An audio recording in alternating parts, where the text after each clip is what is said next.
अब मैं यहां पर हमारे भारत के प्रधानमंत्री से ये पूछना चाहता हूं कि आपका यहां का एमएलए ये कह रहा है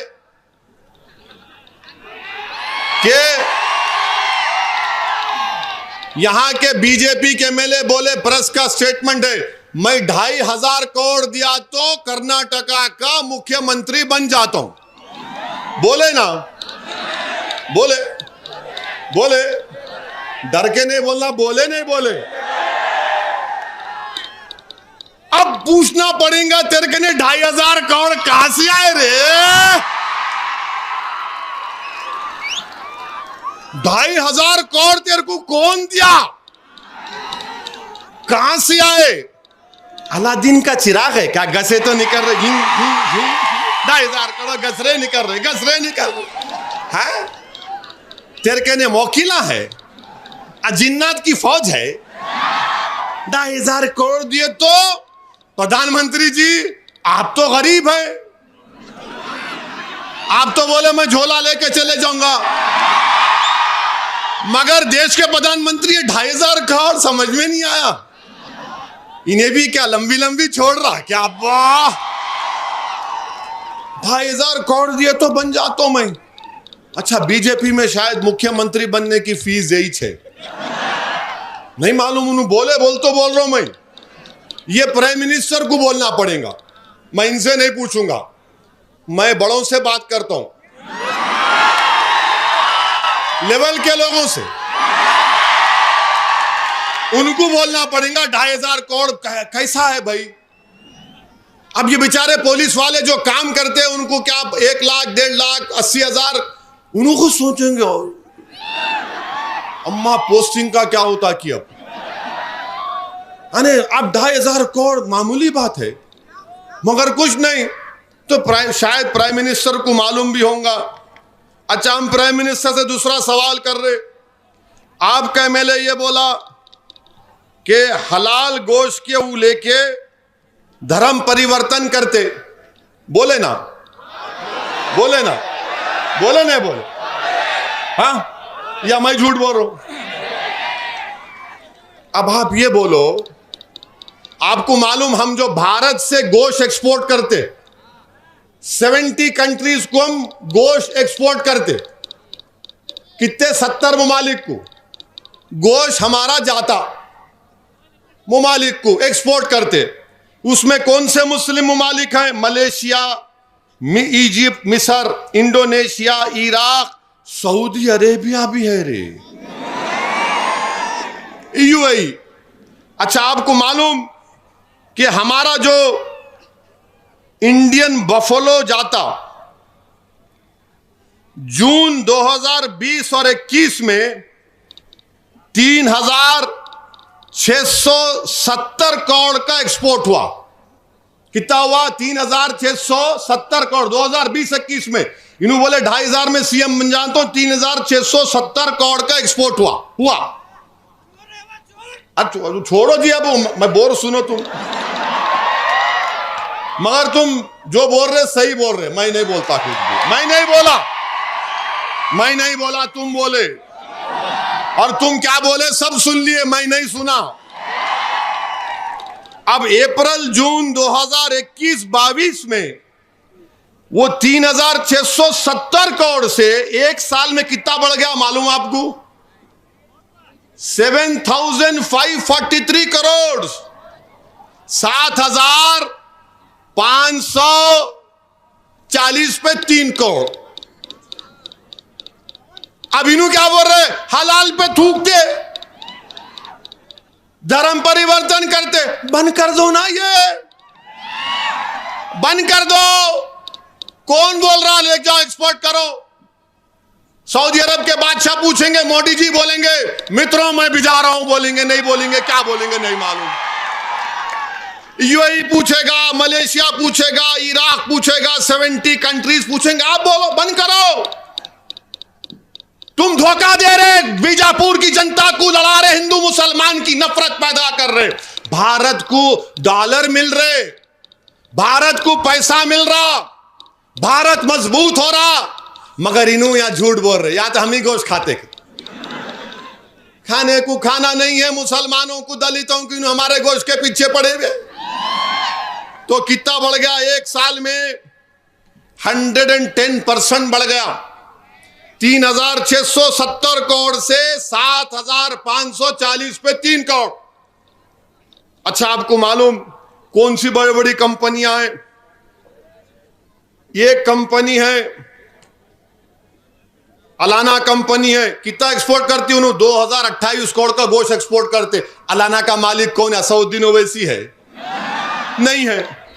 एक अलहम फूड है, 400 करोड़ का एक्सपोर्ट करे। मीशा एक्सपोर्ट 300 करोड़ और एचएमए एग्रो 290 करोड़। अरे ये पूरे गोश्त खा रहे थे, हमारे पीछे कहीं को पड़े रहे तुम लोग। तुम न खाओ, कोई मजबूर नहीं कर रहा, मगर नहीं ये हलाल। अच्छा, ये कौन है रे भाई? अच्छा, आपको मालूम बंबई में सबसे ज्यादा एक्सपोर्ट बंबई से होता है, 39.9%। अब आपकी सरकार है, बंद कर दो मुंबई में, बंद करो, बंद कर। नहीं करेंगे। बंबई में आपकी सरकार है ना, मुंबई में आप लाके बिठाए ना शिंदे को, उसको बोला बंद कर देगा उन्हें। 39% एक्सपोर्ट बंबई से होता, उसके बाद अलीगढ़, गाजियाबाद, आगरा, वहां भी बंद कर दो। आपके योगी है वहां पर, बोल दो बाबा को, बाबा क्लोज। तो मालूम क्या हुआ? अब आप एक बात समझो। नहीं वैसा नहीं, सुनो मेरी बात। अगर कोई एक भैंस काट के दुकान पे लाके बेचता तो उसने घर को शाम में 11 बजे गए अब तक 100 या 300 रुपए कमाता। हमारे कुरैशी भाई को है यहां पे 300 रुपए कमाते ना, 300-400 कमाते होंगे 12-15 घंटे काम करने के बाद। तो इन्हों क्या बोल रहे हैं? उन्हें 300 रुपए नहीं कमाना, उन्हें हजारों करोड़ कमाना। गरीब भूखा मर जाना और अमीर दौलतमंद रहना, क्योंकि इनसे मिला हुआ है। ये कौन सी पॉलिसी है बीजेपी की बताओ? कि बोलते हलाल आया तो थूकते, अरे नहीं थूकते रे। अच्छा, ये बोलो क्या तरकारी हलाल नहीं है? है ना तरकारी हलाल, पानी हलाल है, शराब हलाल है? नहीं है। वो कुत्ते का पेशाब है, पीने वाले भी कुत्ते का पेशाब पी रहे। आप पियो, मैं रोक नहीं सकता हूं। पानी हलाल, थम्स अप हलाल, कोक हलाल, रूह अफ़ज़ा हलाल, फंटा हलाल, मौसम्बी का जूस हलाल, तरकारी हलाल, पानी हलाल, हवा हलाल। अब हराम क्या है बताओ?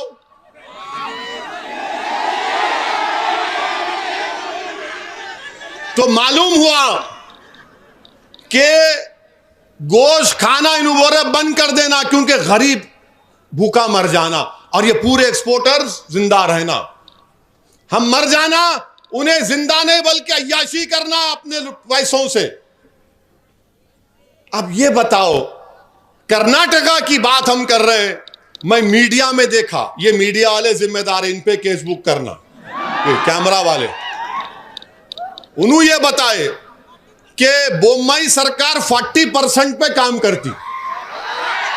देखे ना मीडिया में, आप देखे नहीं देखे 40% पे डर रहे कहीं को जी। हमको कुछ मिला ही नहीं, 1% भी नहीं मिला हमारे को, उनको ही मिल रहा सब। अंदर बैठ के खम्माम में पूरे नंगे बोलते ना, वैसा हाल है। 40%। तो करप्शन लेना हलाल है या हराम है? बीजेपी वालों बता दो हमको। अब आप, करप्शन हलाल है या हराम है? 40% आप ले रहे। हमारा बेचारा एक गोश्त की दुकान पे 14 घंटे काम करता, कट बेचता, बेचारा उसके पीछे पड़ गया। अब आप ये बताइए। और फिर अब आप और एक बात, इन्हों बोल रहे कि नहीं, हाँ इन्हों और एक बात बोले। भाई मोदी जी से पूछना चाह रहा हूं, मोदी जी क्या बीजापुर पाकिस्तान है? तो आपसे नहीं है, उनसे, दिल्ली के बादशाह से पूछ रहा हूं। इन्हों बोले Bijapur is almost like Pakistan है। ये भारत का अटूट हिस्सा है बाबू, और सुबह कयामत तक रहेगा। मोदी जी आप बोलो ये भारत का हिस्सा है या नहीं है, बोलो मोदी जी। आपका आदमी बोल रहा है it is almost like Pakistan. No, it is India and it will always be India. Bijapur will be in India only. Bijapur is the heart of Karnataka. Bijapur is the history of Karnataka. Bijapur के ये गुम्बदें बीजापुर और कर्नाटका की खूबसूरती को दिखाती हैं, आदिल शाह की, निजाम शाह की और बैमनी बादशाहों की। अब आप बताइए मोदी जी, ये कैसा आदमी आपका बोल रहा हमको? इसको सिखाना पड़ेगा।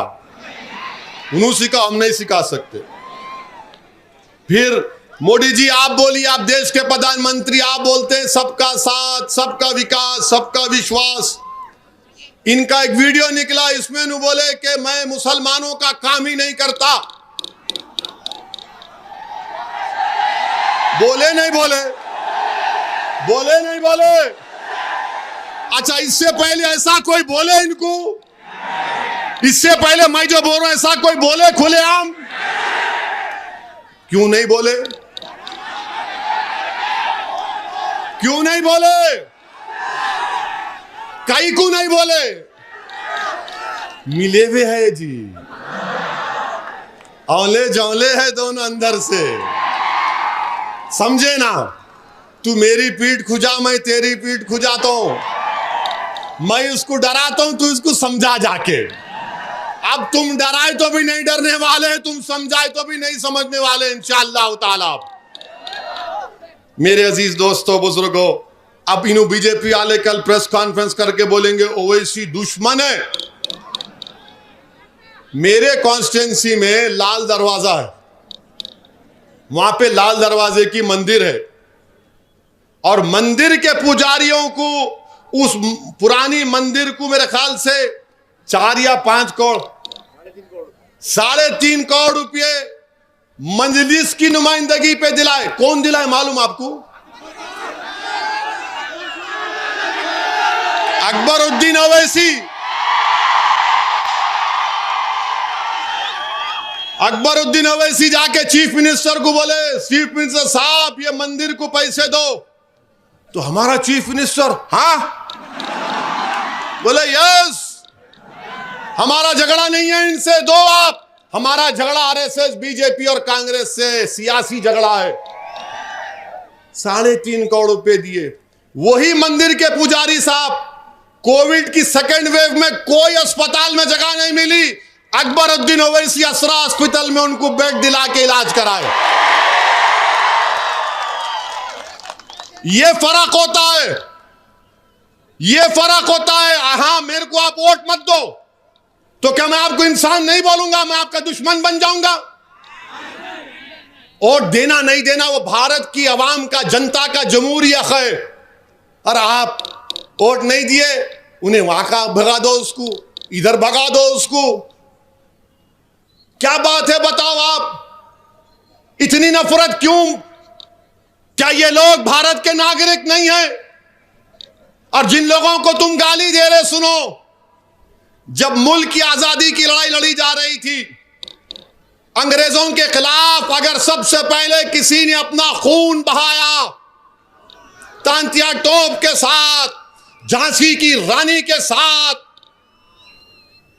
तो उसका नाम किसका आएगा? मुस्लिम उलमाओं का नाम आता है। अंग्रेजों के खिलाफ जिहाद का फतवा किसने दिया था? मुस्लिम उलमाओं ने दिया था। अल्लामा फजल खैराबादी रहमतुल्लाह अलैह काले पानी की सजा काटे, और जब उनका बेटा उनकी रिलीज का ऑर्डर लेकर आया, उसी दिन अल्लामा फजल खैराबादी अल्लाह के पास चले गए। हैदराबाद के मौलवी अलाउद्दीन, मक्का मस्जिद के इमाम, जुम्मे की नमाज के बाद जनता को लेकर निकले हैदराबाद के सुल्तान बाजार में, अंग्रेजों की रेजिडेंसी थी। कहा कि अब अंग्रेजों से मुकाबला होगा। मौलवी अलाउद्दीन को सबसे पहले ले जाकर काला पानी में डाल दिया गया। हमने इस मुल्क की आजादी के लिए सब कुछ किया, मगर आज 75 साल का अमृत उत्सव मना रहे हैं। और हमारे इलाकों का, आप मुस्लिम इलाकों का बॉर्डर में आप सर्वे करा रहे हैं। भारत के प्रधानमंत्री ये कौन सा अमृत उत्सव का मना रहे हैं, आप बताइए। आखिर कब तक हमको शक की निगाहों से देखा जाएगा? ये गलत है।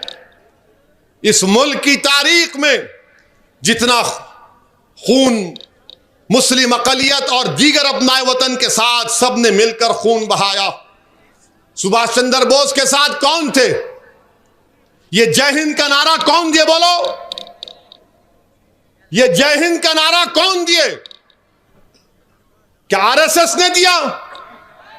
एक मुसलमान सिपाही थे जो नेताजी सुभाष चंद्र बोस के साथ थे, हैदराबाद के थे, जर्मनी में पढ़ रहे थे, नेताजी से मिले तो बोले मैं आपका दीवाना हो गया। जर्मनी से सबमरीन में जब नेताजी एशिया गए तो साथ थे। जय हिंद का नारा भी तो हमने दिया। अच्छा, ये तिरंगे का आखिरी डिजाइन किसने मुकम्मल किया? एक हैदराबाद की खातून थी जिसने तिरंगे के फाइनल डिजाइन को उस वक्त की हुकूमत ने अप्रूव किया। मेरे अजीज दोस्तों और बुजुर्गों, ये वतन हमारा है, आपका है, सबका है।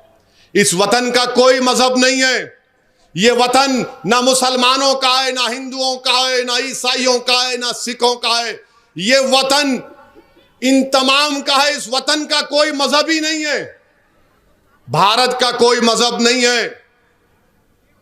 यही भारत की ताकत है, यही भारत की खूबसूरती है, और इस खूबसूरती को आपको हमको मिलकर बचाना है।